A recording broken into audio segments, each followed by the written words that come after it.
everything. So what about Aaron Rodgers? Love him.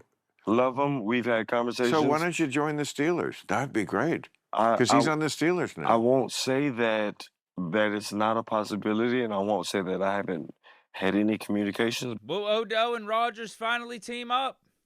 Big Deep News.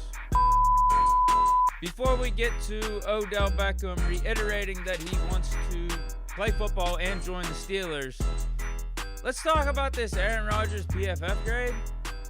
How is PFF legitimately allowed to be a football publication after this one? I have no clue. Like, we've talked about their TJ Watt grades. We've talked about other Steeler grades in the past that have been absolutely ridiculous. I don't think anything tops this one, though. This is absolutely insane. They gave Rodgers a 50.4 grade, which ranks him as the 50th quarterback out of 55 eligible candidates. For context purposes, that grade ranks Rodgers lower than the following quarterbacks for the 2025 regular season through 5 weeks. Ready? Geno Smith, Bryce Young, Cam Ward. It gets worse. Jake Browning, Joe Flacco, who just got traded to the Bengals. We'll talk about that in a little bit. J.J. McCarthy, and Russell Wilson, who got benched by the Giants in Week 3. Rodgers, according to PFF, is a worse quarterback than those, 7, 8 names that I just listed off in 2025. How? Like, how is PFF? How could they still be in business? How could they show their face? How? Like, how do you explain that? How do you reconcile that? How is PFF taken serious as a football publication after this? I mean, we've said this before with TJ Watt in the past, with other Steeler grades in the past, but this is how? Anyone that has actually watched the games and has some semblance of football knowledge knows that Rodgers is playing at a top level this year. Probably, top 10, top 12-ish. And the stats back it up. Passer rating of a 102.6, which has him in the top 10. 68.5 completion percentage, almost 70%, pretty damn good. In terms of passing touchdowns, he has 8, which has him 9th amongst eligible passers for that stat. And mind you, this is all with Rodgers being a game back compared to all the other quarterback stats, because they're counting mostly for 5 weeks, Rodgers only 4 because of the early bye. So not only does he have legitimate quarterback stats in the top 10, he also passes the eye test, because you can make an easy argument that he's been the Steelers' MVP for the first quarter of the season. And being a team's MVP doesn't equate to being the 50th best quarterback in the league. Just absolutely insane. He's provided the leadership and, that veteran presence for the Steelers offense that the team's been lacking over the last 2 or 3 years, been that steadying force, but also has had to step up and be clutch whenever the defense has been faltering, and provide some game-winning drives and some clutch moments, some tight window throws.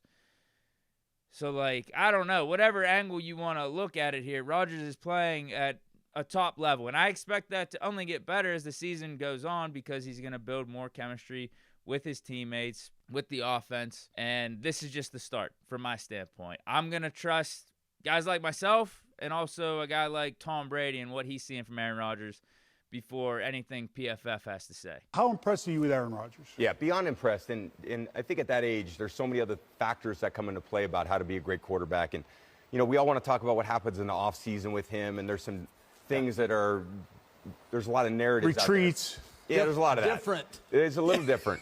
But what we know about him on the field is he's a surgical passer. He's got a killer instinct. He's hyper-competitive. And I think he's brought all those things to Pittsburgh. Now let's talk about this Flacco trade, because this is kind of relevant for the Steelers, because he was traded within division, and this makes it 3 teams in the AFC North for Joe Flacco. The only one that he has not played for, the Pittsburgh Steelers, and let's keep it that way.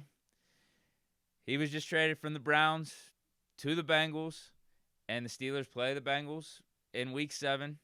We most likely weren't going to see him this week, week 6, with Dylan Gabriel being named the starter outside of injury. But week 7 becomes a little bit more interesting in who the Steelers might be facing off against between Jake Browning and Joe Flacco. I don't think it matters. Have you seen Joe Flacco's stats this year? Have you seen Joe Flacco play since his magical run with the Browns, like, 2.5 seasons ago at this point? He's just not good. He's just flat out not that good of a quarterback. It was a fun run for him for, 5 or 6 games, and it all came crashing down in the playoffs against the Texans. He was throwing picks left and right. And then ever since then, he's just been bad. He's not good. Look at his stats this year. 2 touchdowns, 6 interceptions. Jake Browning's been bad, but I don't even know who's worse between the two. I guess the one caveat you could say with Flacco, and maybe the reason why the Bengals traded for him, is he does still have a big arm. So if they're going for the thing where you just send Higgins and Jamar Chase on verts and you have Flacco chucking it up there and you're trying to get pass interferences, you could do that. You could probably do that at a more effective clip with Flacco than Browning. That's something that he did a lot when he was with the Ravens, just that he had lesser receivers then. But he did have guys that could take the top off the defense that he was chucking it up to, trying to get those PI calls. You could say Jamar Chase and Higgins are better than anyone that Flacco had back in the day. So I don't know. I don't even know if it's going to matter, really. They'll be starting him potentially on a short week after week 6 because we do play the Bengals on Thursday night. There's a reason they traded for him. Let's not get it twisted. They're open to benching Browning. Was Flacco the best move for him? Who knows? I don't think he's good. I don't think Browning's good. I think both the Browns and the Bengals are in tough spots right now. The Ravens are in a tough spot right now, too, with Cooper Rush being their starter for the foreseeable future, with Lamar Jackson being out with a hamstring. That's why, again, going back to yesterday's video, the Steelers are in a really good spot to try to take advantage here and stack up the wins and build the gap between the other teams in the AFC North. We'll see if we can take advantage, but I like our chances in week 6 and week 7, no doubt about it. Whether it's Browning or Flacco for the Bengals, obviously we're facing Dylan Gabriel week 6 with the Browns. I'll take us. I'll take the Steelers in those matchups. But who's going to be available in those matchups, specifically this one coming up, week 6? Looks like all of our starters are going to be back that were missing in that Vikings game: Jalen Warren, Alex Highsmith, and JPJ. And then the 2 guys that got injured in Dublin, Jalen Ramsey and Calvin Austin. Looks like there's actual hope that they could be back as shortly as this week. 2 guys that we're watching very closely that certainly are going to be limited at the front part of the week, but may perk up and be included toward the latter part of the week is Calvin Austin with his shoulder and Jalen Ramsey with his hamstring. Both have been highly aggressive from a rehabilitation standpoint during the bye week, and so really encouraged about the potential of those guys, but we'll take it certainly day to day. So clearly Steelers get more good news coming out of the bye there with Ramsey and Austin. Now we have more random news, though, because I don't know if you get more random than Flacco getting traded from the Browns to the Bengals, but Odell Beckham making some headlines. First, he's saying that the NFL is going to suspend him for 6 games due to PEDs. What will we find out, or what will you let us know about how long it can be until you can be back on the field? 6 games. But, I've never cheated the system, you know?